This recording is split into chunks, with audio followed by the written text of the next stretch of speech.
And joining me now from Warsaw is Canada's ambassador to Poland, Leslie Scanlon. Thanks for joining us here, Ambassador Scanlon. First of all, I just want you to paint a picture for us. What is happening on the ground there? Is Poland overwhelmed by the influx of refugees fleeing Ukraine? I have to say that the numbers of people coming in are obviously overwhelming, but the response of the Polish people and the Polish government has been extraordinary. So there aren't people crowding in every corner or anything, but when you go to like reception centers, of course, there are a lot of people, yes. I wanted to ask you about what Canada's doing, because there's a perception that we're not doing enough because the government isn't waiving visa requirements for Ukrainians. Now, is that the issue, or is there a bottleneck somewhere else in this entire process? I think what I would say about the immigration program is that 2 weeks ago, we didn't have any in-person clients at the Canadian Embassy because we haven't had a visa for Poles to go to Canada since 2008.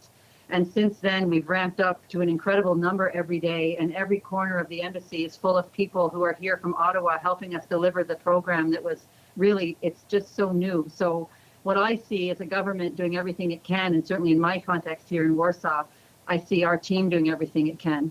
But is there more that Canada can do? I mean, Canadians are looking at this and saying, why aren't there planes that are landing in Warsaw and bringing Ukrainians to Canada right now? Well, people are able to get a visa to go to Canada, and once the Ukrainians get out of Ukraine and into Poland, the Polish government has done an extraordinary job at welcoming them in terms of giving them status here, giving them the ability to work, and getting their children into school. So they're in a safe haven when they get to Poland. So they're not at risk when they're in this country once they've escaped out of Ukraine.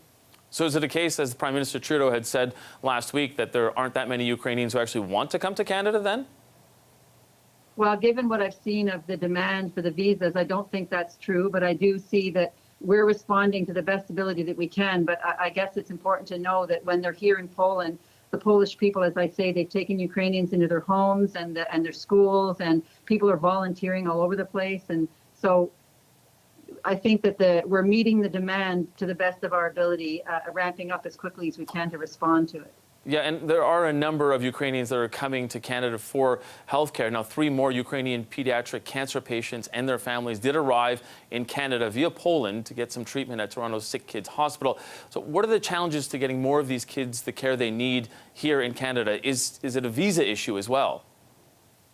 I'm actually not, I have no idea what the demand is. I know that CBSA and IRCC worked hard to get those kids to Canada with the support of fundraising in Canada and Sick Kids, but I don't have more information on the numbers of children who may be in a position to need care. Yeah, maybe not well known to a lot of people, but you're also the ambassador to Belarus. So beyond the sanctions that Canada has imposed on Belarusian officials, can our government do more to target Belarus officials in an effort to stop Russian President Vladimir Putin from what he's doing?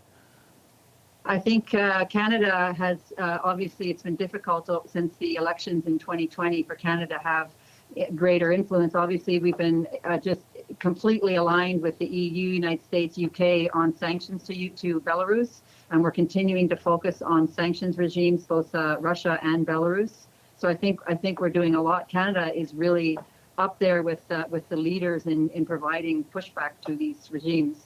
Yeah, and just lastly, Operation Unifier troops have been relocated from Ukraine to Poland. So I wanted to know, what are those Canadian troops doing right now in Poland? I think you'd be better to direct that question to National Defense. We will. Thanks for that. Beyond that, the issues of the visas and whatnot, I mean, when you're sitting there and looking at what Canada can do, do you hope that there's more that we can do to get Ukrainians to Canada?